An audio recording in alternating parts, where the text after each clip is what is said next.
میرے سامنے آنے والی ہو۔ میں راستے بھر یہی سوچتا رہا کہ آج جب وہ دروازہ کھولوں گا تو میرے سامنے تینوں بیٹیاں اپنے اپنے ہاتھوں میں شاپنگ کے لفافے لیے کھڑی ہوں گی اور مجھے بڑے فخر سے کہیں گی، بابا دیکھو ہم نے کیا کیا خریدا ہے۔ اور میں ان کے چہروں کی وہ خوشی دیکھوں گا جو میں نے برسوں سے ان کے چہرے پر دیکھنے کے لیے قربانیاں دی تھیں۔ میں نے اپنے پسینے سے وہ روپیہ روپیہ جوڑا تھا، صرف اس دن کے لیے کہ میری بیٹیاں ایک بار تو جا کر خود اپنی پسند کی چیزیں خرید لیں، اور کچھ دیر کے لیے صحیح لیکن اس زندگی کی تنگی کو بھول جائیں۔ جب میں گلی کے موڑ پر پہنچا تو مجھے لگا کہ اندر سے ہنسی مذاق کی آوازیں آئیں گی اور شاید میری سب سے چھوٹی بیٹی دروازہ کھولنے دوڑے گی، لیکن جب دروازے کے سامنے پہنچا تو دیکھا کہ دروازے پر تالا لگا ہے۔ ایک لمحے کے لیے دل دھک سے رہ گیا، لیکن فوراً یاد آیا کہ ہم ہمیشہ چابی پتھر کے نیچے رکھتے ہیں۔ میں نے چابی اٹھائی اور دروازہ کھول لیا، لیکن گھر میں داخل ہوتے ہی جو خاموشی مجھے ملی وہ میری خوشیوں کے شور کو نگل گئی۔ میں نے چاروں طرف دیکھا، سب کچھ ویسے کا ویسا تھا، کوئی چیز ادھر ادھر نہیں ہوئی تھی، جیسے وہ نکلی تھی ویسے ہی سب کچھ رکھا ہوا تھا۔ میں نے خود کو تسلی دی کہ بازار گئی ہیں، دیر ہو گئی ہوگی، کیونکہ شادی کی شاپنگ ہے، بندہ چیزوں میں لگ جائے تو وقت کا اندازہ نہیں رہتا۔ شاید کسی چیز کی قیمت زیادہ ہوگی یا کوئی جوڑا پسند نہ آیا ہو، شاید راستے میں رک گئی ہوں گی یا کسی رشتے دار کے گھر چلی گئی ہوں گی۔ یہ سب سوچتے ہوئے میں نے کہا، چلو کام کرتا ہوں، ان کے آنے تک دال بنا لیتا ہوں تاکہ تھکن سے آئی ہوں گی تو ان کے لیے کھانا تیار ہو۔ میں نے چولہا جلایا، دال بنائی، تندور سے جا کے روٹیاں لایا اور کھانے کو رکھا، پھر دروازے کے پاس آ کر بیٹھ گیا کیونکہ دل بے چین تھا۔ وقت گزرتا گیا، سورج غروب ہو گیا، آسمان پر تارے چھا گئے، ہر گلی کی روشنی مدھم ہونے لگی، لیکن میرے دل کی بے چینی بڑھتی گئی۔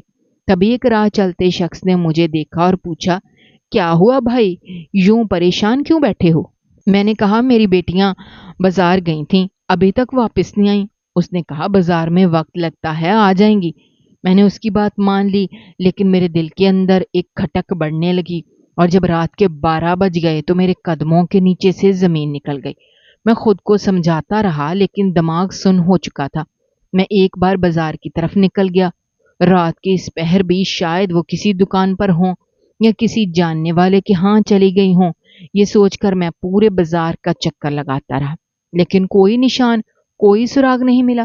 جس بازار کی طرف میں نے ان کو بھیجا تھا وہ ہمارے گاؤں کا واحد بازار تھا، چھوٹا سا بازار جہاں سب ایک دوسرے کو جانتے تھے۔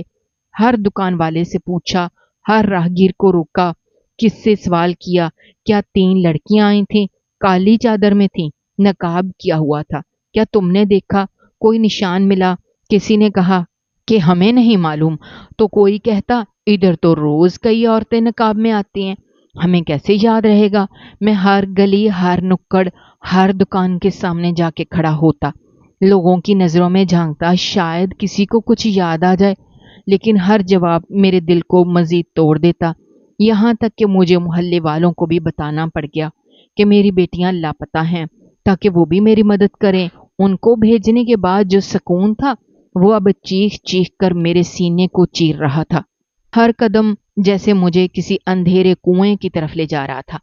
میں صرف اپنے رب سے دعا کرتا جا رہا تھا، یا اللہ میری بچیوں کو، میری امانت کو مجھے واپس لوٹا دے، کیونکہ میں نے ان کے لیے دنیا کی ہر خوشی چھوڑ دی تھی۔ اب اگر وہ نہ ملی تو میرا دنیا میں کچھ نہیں بچے گا۔ میری بیٹیوں کے بغیر میرا یہ مکان ایک کھنڈر ہے، میری زندگی ایک سسکتی سانس ہے۔ کسی حد تک پریشان تھا، یہ میں ہی جانتا تھا، کیونکہ ایک نہیں 3 بیٹیوں کا معاملہ تھا۔ محلے والے بھی تلاش کرنے میں مدد کر رہے تھے۔ پھر محلے والوں نے عجیب عجیب باتیں کرنا شروع کر دیں۔ شروع میں تو سب ساتھ دینے کے انداز میں بات کرتے تھے، لیکن جیسے جیسے دن گزرتے گئے ان کے لہجے بدلنے لگے، ان کے الفاظ زہر میں بوجھے تیر بنتے گئے۔ کسی نے کہا، بھائی سب کو پتا ہے تم لوگ بہت زیادہ غریب ہو، تمہاری بیٹیاں روز تمہیں چپ چاپ دیکھتی تھیں کہ کس طرح تم بھوکے پیاس سے کام سے واپس آتے ہو، پھر ان کو بھی بچا کھچا کھانا ہی ملتا تھا۔ کوئی بھی نئی چیز ان کی زندگی میں نہیں آئی، نہ کپڑے، نہ زیور، نہ پڑھائی، نہ سیر و تفریح، بس ایک معمول کی طرح وہ تمہارے ساتھ جیتی رہی۔ پہلی دفعہ تم نے ان کو پیسے دیے، پہلی بار ان کو یہ لگا ہوگا کہ ہم بھی کچھ کر سکتے ہیں، تو لگتا ہے کہ وہ تینوں کی تینوں بھاگ گئی ہوں گی۔ کسی کے ساتھ پلان بنایا ہوگا پہلے سے ہی، کسی سے بات چیت کر رکھی ہوگی، اب تو موقع ملا اور وہ نکل گئی۔ کسی نے یہ بھی کہا کہ تمہیں خود دیکھنا چاہیے تھا کہ وہ جوان ہو چکی ہیں، زمانہ بہت خراب ہے۔ ایسا نہ ہو انہوں نے خود ہی کہیں بھاگنے کا ارادہ کر لیا ہو، یا کسی نے ورغلایا ہو، یا کسی کے ساتھ بات چیت میں آ گئی ہوں۔ لوگ میرے سامنے تو میرے ساتھ تلاش میں لگے ہوئے تھے، لیکن ان کی زبانیں میرے پیچھے میرے کلیجے کو چیر رہی تھیں۔ کچھ تو میرے سامنے بھی بات کرنے سے باز نہیں آئے۔ وہ کہتے کہ تیرے گھر کا حال تو سب کو پتہ ہے، تیرے ہاں تو کوئی عورت نہیں تھی، 3 جوان بیٹیاں تھیں تمہارے گھر کے اندر، کیا ہوتا تھا کسی کو کیا پتا۔ کوئی بھی کسی سے بات کرتا ہو تمہیں نہیں معلوم۔ کسی نے کچھ کہا کہ اسٹیشن جا کے دیکھا کوئی ملا نہیں، کسی نے کہا بس سٹاپ پر بھی نہیں تھی۔ میں خود ہر جگہ دیکھ آیا تھا، پورا علاقہ چھوٹا سا تھا، یوں سمجھو ہر گلی ہر نکڑ ہر کونا چھان مارا تھا، لیکن بیٹیوں کا کوئی نشان نہیں ملا۔ رہ گئے لوگ تو ان کے گھروں میں جھانکنا ہماری مجال نہیں تھی، اور ویسے بھی یہاں تو سب بہو بیٹی والے رہتے تھے، کسی کے گھر میں میری بیٹیوں کا کیا کام ہوتا۔ یہاں کوئی ایسا اکیلا بندہ نہیں رہتا تھا جس پر شبہ کیا جاتا، اس لیے ہمارے پاس بس یہی بچا تھا کہ اب یا تو خود ہی واپس آئیں یا خدا کوئی معجزہ دکھائے۔ وقت کا کام ہے گزرنا، وہ گزرتا گیا، لیکن میرے دل کے اندر جو کرب تھا وہ ہر گزرتے دن کے ساتھ بڑھتا گیا۔ 2-3 دن ایسے ہی گزر گئے جیسے صدیوں کا سفر ہو۔ مجھے رات کو نیند نہیں آتی تھی، میں اندھیرے میں اکیلا بیٹھ کر دروازے کو تکتا رہتا تھا۔ ہر بار لگتا تھا کہ اب دستک ہوگی اور میری بیٹیاں اندر آ جائیں گی، لیکن ایسا کچھ نہیں ہوا۔ اب لوگ کہنا شروع ہو گئے کہ بس کر دے رشید، اب ان کو سوچنا چھوڑ دے، نہیں آئیں گی وہ، اب بھول جا۔ تو ایک آدمی نے تو حد ہی کر دی، اس نے میرے کندھے پہ ہاتھ رکھا اور ہنستے ہوئے کہا، شکر کر تو نے ان کی شادی کرنی تھی، تیرے تو پتہ نہیں کتنے پیسے لگ جانے تھے، ان کے زیور، کپڑے، رخصتی، کھانے، سب کے خرچے الگ، اور پھر ان کے بعد نواسے نواسیوں کا بھی سوچنا تھا، وہ بھی تو تیرے ہی پیٹ پہ پلنے تھے۔ اب دیکھ تیری جان بچ گئی، تیری بچت ہو گئی، اب تجھے یہ سب تو نہیں کرنا پڑے گا، اب تو اکیلا ہو گیا ہے، تو کسی بیوہ یا طلاق یافتہ عورت سے شادی کر لے، اپنی زندگی بنا لے، کسی کا سہارا بن جا، خود بھی کسی کے سہارے سے جی لے۔ وہ یہ سب باتیں ہنستے ہوئے کر رہا تھا، اور مجھے ایسا لگ رہا تھا جیسے میرے زخموں پر نمک کے بجائے تیزاب ڈال رہا ہے۔ جب میں نے غصے میں کچھ باتیں سنائیں تو اس پر بھی مجھے ہی لوگ برا کہنے لگے کہ تمہاری زبان تو بہت کڑوی ہو گئی ہے، تمہاری بیٹیاں تھی بھی خوبصورت، تبھی تو کوئی لے گیا ہوگا یا خود ہی چل پڑی ہوں گی۔ جب عورت خوبصورت ہو اور آئینہ دیکھے تو وہ اپنے آپ کو سب سے الگ سمجھتی ہے، اور یہی سوچ اس کو غلط راستے پہ ڈال دیتی ہے۔ جب وہ اپنے حسن پہ ناز کرتی ہے تو اسے لگتا ہے کہ میں کسی کی محتاج نہیں ہوں، اور پھر وہ کوئی ایسا قدم اٹھا لیتی ہے جس سے ساری عزت مٹی میں مل جاتی ہے۔ وہ کہتے کہ تمہاری بیٹیوں کا بھی کچھ ایسا ہی ہوا ہوگا، کیونکہ تمہارے گھر میں اور تھا ہی کیا سوائے غربت اور محرومی کے۔ جب سب کچھ چھن جائے اور حسن باقی رہ جائے تو وہی حسن بغاوت کر دیتا ہے اور بھاگ نکلتا ہے۔ وقت گزرنے کے ساتھ ساتھ شاید میں بھی اس بات پہ یقین کر لیتا کہ وہ بھاگ گئی ہیں، لیکن ابھی بھی مجھے میرا دل اجازت نہیں دے رہا تھا۔ میں نے ان کی اس طرح تربیت نہیں کی تھی، نہ ہی ان کے اندر ایسی ماں کا خون تھا۔ ان کی ماں نے پوری زندگی میرے ساتھ دیا، جبکہ وہ اچھے گھر سے آئی تھی، پھر بھی میری غربت میں میرے ساتھ ساتھ رہی۔ نہ صرف میں اپنی بیٹیوں کے بارے میں پریشان ہو رہا تھا، بلکہ مجھے ان کی یاد بھی آ رہی تھی۔ جس جگہ بڑی بیٹی کا رشتہ کیا ہوا تھا وہ لوگ بھی دروازے پہ آ گئے کہ شادی میں صرف 10 دن رہ گئے ہیں، ہم نے سنا ہے آپ کی بیٹیاں تو بھاگ گئی ہیں۔ میں نے کہا ایسی کوئی بات نہیں ہے، وہ گم ہو گئی ہیں، میں نے گمشدگی کی رپورٹ بھی کروائی ہے۔ وہ کہنے لگے کہ بھاگ جانے کو گمشدگی کا نام دے، اچھا ہوا پہلے ہی پتہ چل گیا، نہیں تو کل کو ہماری عزت بھی خراب ہوتی۔ ابھی تو صرف آپ کی عزت خراب ہوئی ہے۔ وہ لوگ ہزاروں باتیں سنا کر چلے گئے۔ پھر کسی نے بتایا یہ لڑکا تو خود بہت بڑا لوفر قسم کا انسان تھا، اور اس کے خلاف تو تانے میں پہلے ہی ایک رپورٹ تھی کہ یہ کسی کی لڑکی کو لے کر بھاگ چکا ہے۔ لیکن اب تو سب کو میں ہی نظر آ رہا تھا، میں ہی نشانے پہ تھا، اس لیے میں چپ ہو گیا۔ پر ویسے بھی اب انہوں نے میری بیٹی کا رشتہ نہیں لینا تھا۔ اگر وہ واپس آ بھی جاتی تو میری عقل میں یہ بات نہیں گھس رہی تھی کہ بیٹی بازار سے کہاں چلی گئی اور اب وہ کہاں ہے۔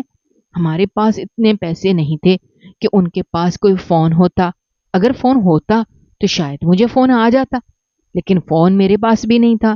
ایک دن میں گھر میں اکیلا بیٹھا ہوا تھا، ہر طرف خاموشی تھی، ایک ایسی خاموشی جس میں آنکھیں بھی بولتی ہیں، دیواریں بھی روتی ہیں اور سانسیں بھی بوجھ بن جاتی ہیں۔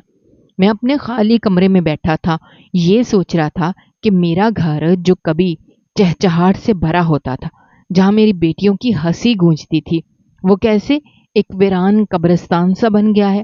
میرے گھر کی چڑیاں، میری پریاں، میری بیٹیاں آخر کہاں چلی گئیں، کیوں چلی گئیں اور کیسے چلی گئیں؟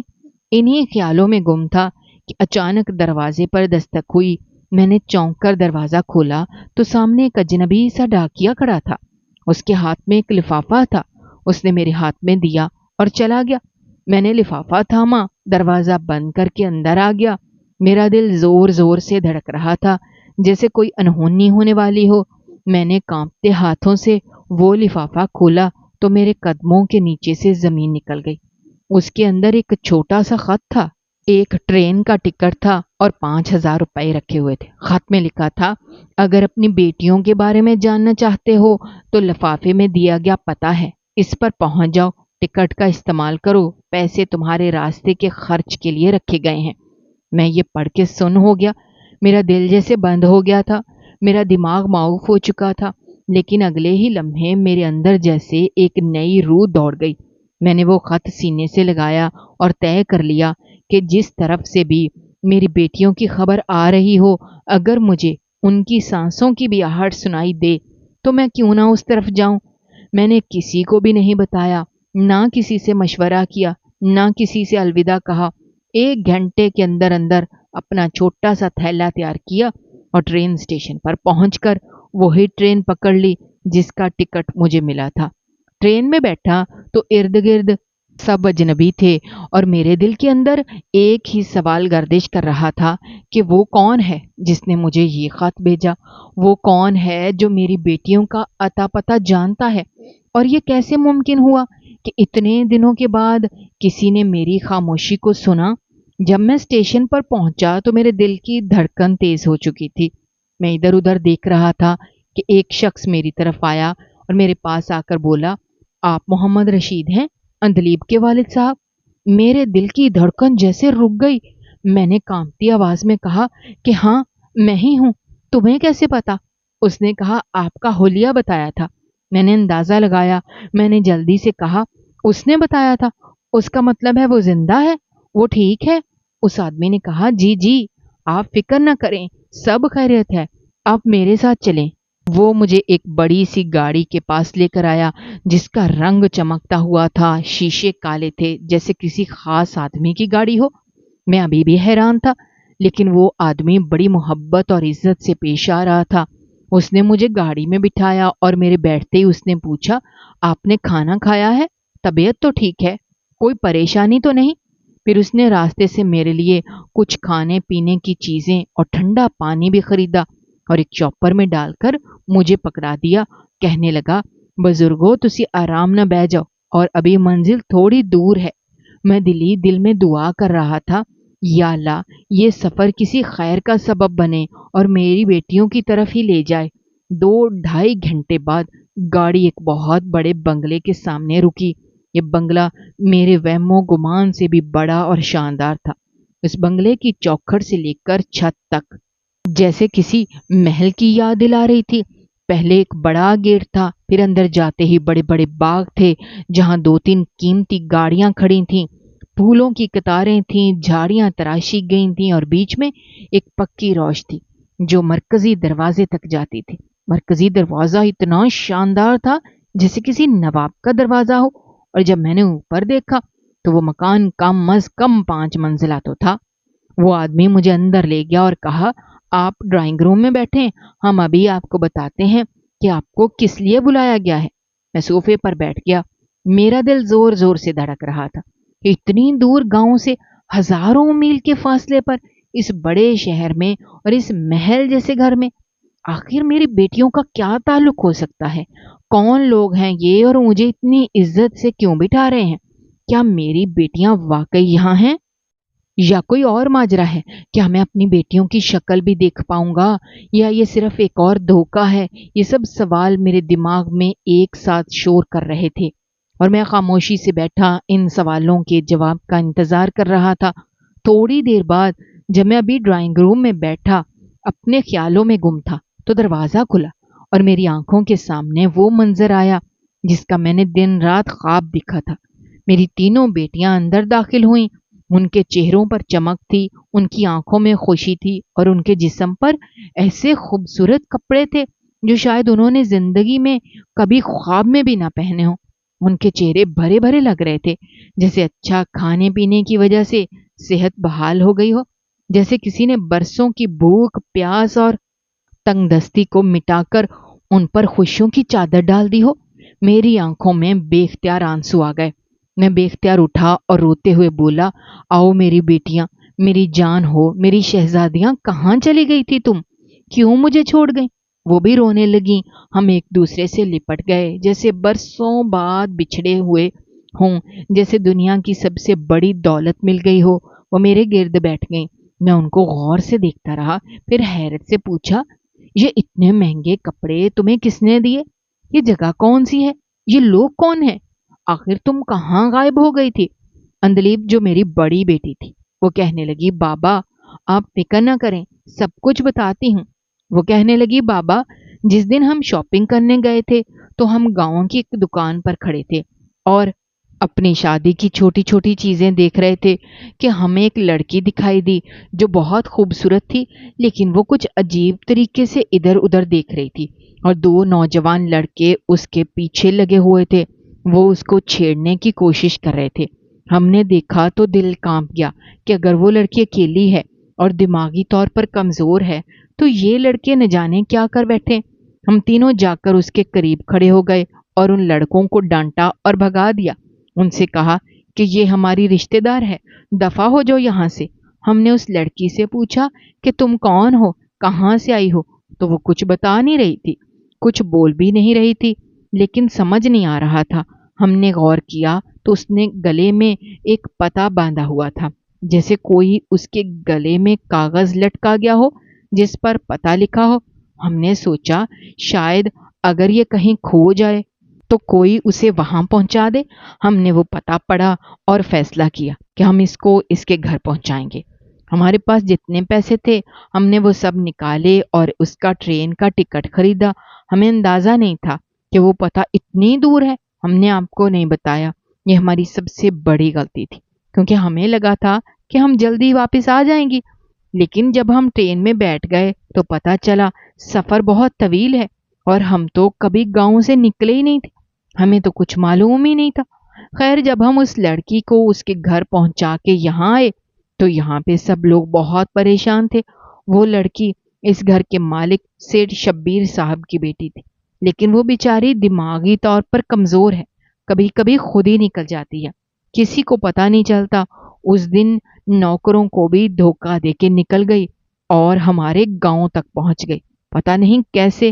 ہم وقت پر نہ پہنچتے تو شاید اس کی عزت خطرے میں پڑ جاتی۔ جب ہم نے سیٹھ صاحب کو سب کچھ بتایا تو وہ بہت متاثر ہوئے۔ انہوں نے ہمیں اپنے گھر میں مہمان رکھا، کہا کہ تم نے ہماری بیٹی کی جان بچائی ہے، تمہیں کوئی تکلیف نہیں ہونے دیں گے۔ انہوں نے کہا کہ تمہارے والد صاحب کو بھی یہاں بلاتے ہیں اور کچھ ضروری بات بھی کرنی ہے، اور اب جب آپ یہاں پہنچ گئے ہیں تو وہ آپ سے خود بات کریں گے۔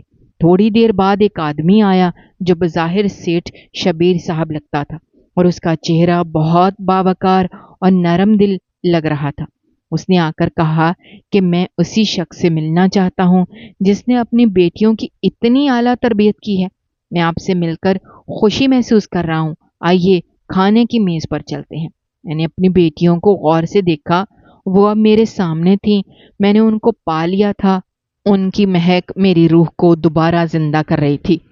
کھانے کی خوشبو پھیل رہی تھی اور میرے دل سے بھوک کی دیواریں گرنے لگیں۔ میں نے دل سے کھانا کھایا اور شکر ادا کیا۔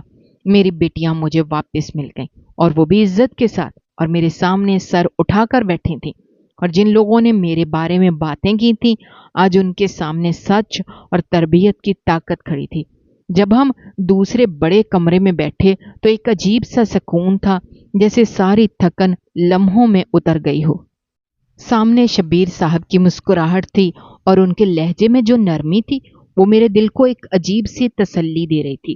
جب انہوں نے چائے منگوانے کے بعد اپنی بات شروع کی تو مجھے اندازہ ہی نہیں ہوا کہ وہ اتنی بڑی بات کہنے والے ہیں۔ ان کے الفاظ جیسے میرے لیے کسی خواب کی تعبیر بن گئے تھے۔ انہوں نے جب کہا کہ وہ میری تینوں بیٹوں کے لیے اپنی تینوں بیٹوں کا رشتہ لانا چاہتے ہیں تو میری آنکھوں میں بے اختیار آنسو آ گئے۔ میں نے پلکوں کو جھپک جھپک کر انہیں چھپانے کی کوشش کی، لیکن وہ میرے چہرے کے تاثرات سے سب کچھ سمجھ چکے تھے۔ انہوں نے نہایت احترام سے کہا کہ آپ باپ ہیں اور بیٹیوں کے باپ ہیں، تو اس کا مطلب یہ نہیں ہے کہ آپ کسی سے کم ہیں، بلکہ حقیقت میں اصل کام تو آپ نے کیا ہے۔ کوئی بھی فخر کر سکتا ہے۔ ان کے لہجے میں خلوص تھا، ان کی آنکھوں میں سچائی تھی، اور ان کی باتوں میں جو عزت تھی اس نے میری برسوں کی تھکن اتار دی۔ انہوں نے میرے کندھے پر ہاتھ رکھا اور نہایت شفقت سے کہا، اب آپ سمجھیں کہ آپ کے سارے مسئلے ختم ہو چکے ہیں۔ میں نے ان کے بیٹوں کو بھی دیکھا تو دل سے دعا نکلی کہ واقعی یہ لوگ میری بیٹیوں کے قابل ہیں۔ ان کے انداز میں شائستگی تھی، گفتگو میں لحاظ تھا، چہروں پہ سادگی اور آنکھوں میں تمیز جھلک رہی تھی۔ میں نے دل ہی دل میں شکر ادا کیا کہ اللہ نے مجھے اس عزت کے قابل سمجھا۔ پھر میں نے اپنی بیٹیوں سے کہا کہ بیٹا، تم لوگوں کو یہ لوگ پسند آئے ہیں؟ تو ان کی نظریں جھکی تھیں، مگر چہروں پر ہلکی سی مسکراہٹ تھی جو میری رضامندی کا اشارہ تھا۔ انہوں نے دھیرے سے ہاں کہا اور میری دنیا جیسے بدل گئی۔ پھر وہی ہوا جو ایک باپ اپنی بیٹیوں کے لیے خواب میں بھی سوچتا ہے۔ شادی کی تاریخ طے ہو گئی، وہ بھی اس حویلی میں، اور پورے گاؤں میں دھوم دھام سے شادی ہوئی۔ لوگ دور دور سے آئے، کھانا اتنا وسیع تھا کہ کئی دنوں تک چرچے ہوتے رہے۔ سب لوگ کہہ رہے تھے کہ ایسی شادیاں تو صرف قسمت والوں کی ہوتی ہیں۔ اور پھر جب انہوں نے مجھ سے کہا کہ اب ہم آپ کو واپس نہیں جانے دیں گے تو میرے دل میں ایک ٹیس اٹھی۔ میں نے کہا، میں بیٹیوں کے گھر میں رہنا پسند نہیں کرتا۔ تو شبیر صاحب نے کہا، پھر ہم آپ کے لیے اسی حویلی کے ساتھ ہی ایک الگ سا حصہ بنوا دیتے ہیں، جہاں آپ آزاد بھی ہوں گے اور قریب بھی رہیں گے، تاکہ بیٹیاں آپ سے دور نہ ہوں اور آپ ان کی خوشیوں کے گواہ بنیں۔ میں نے ان کا شکریہ ادا کیا، لیکن دل ہی دل میں میری زبان بند تھی کہ اللہ کا شکر کس طرح ادا کروں۔ ایک طرف وہ ہستی تھی، وہ بستی تھی جہاں لوگ میرے پیچھے باتیں بناتے تھے، کہتے تھے بیٹیاں بھاگ گئی ہیں، اور باپ بھی ساتھ ہی بھاگ گیا، لیکن میں ان کی باتوں کی پرواہ نہیں کر سکتا تھا، نہ کبھی کی، کیونکہ میری بیٹیاں خوش تھیں، میں خوش تھا، اور یہی میرے لیے دنیا کی سب سے بڑی بات تھی۔ میں نے ساری عمر ان کے لیے محنت کی، اپنا تن بدن جلایا، ان کی تعلیم، ان کی تربیت، ان کی عزت، سب کے لیے دن رات ایک کیے، اور آج جب وہ خوشحال زندگی میں قدم رکھ چکی ہیں تو مجھے کسی کے الزام کی، کسی کی زبان کی یا کسی کی سوچ سے کوئی فرق نہیں پڑتا تھا۔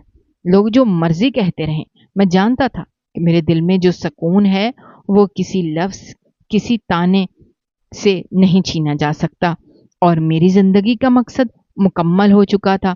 اور جو سب سے اہم بات تھی وہ یہ کہ میری بیٹیوں نے مجھے کبھی پرایا نہیں سمجھا، بلکہ جس گھر میں گئیں اسی کو میرے لیے گھر بنا دیا۔ اب جب میں ان کے چہروں پر مسکراہٹ دیکھتا ہوں تو لگتا ہے جیسے میرے اندر کے سارے زخم بھر چکے ہیں، جیسے ساری محرومیاں کہیں پیچھے رہ گئی ہوں، اور اب جو وقت ہے وہ صرف اطمینان کا ہے، میری خاموش دعاؤں کا صلہ ہے جو رب نے مجھے وقت سے پہلے دے دیا۔ اور یہ سب شبیر صاحب جیسے انسان کی وجہ سے ممکن ہوا، جو نہ صرف میری بیٹیوں کے لیے ایک اچھے سسر ثابت ہوئے بلکہ میرے لیے ایک باپ جیسے بن گئے۔ اب مجھے کسی اور کی ضرورت نہیں، نہ کسی امید کی، بس یہی کافی ہے کہ میری بیٹیاں وہاں خوش ہیں جہاں انہیں عزت ملی، محبت ملی، تحفظ ملا۔ سب سے بڑھ کر یہ کہ میں نے اپنی زندگی میں جو اپنی بیٹیوں کو سسرال کی دہلیز پر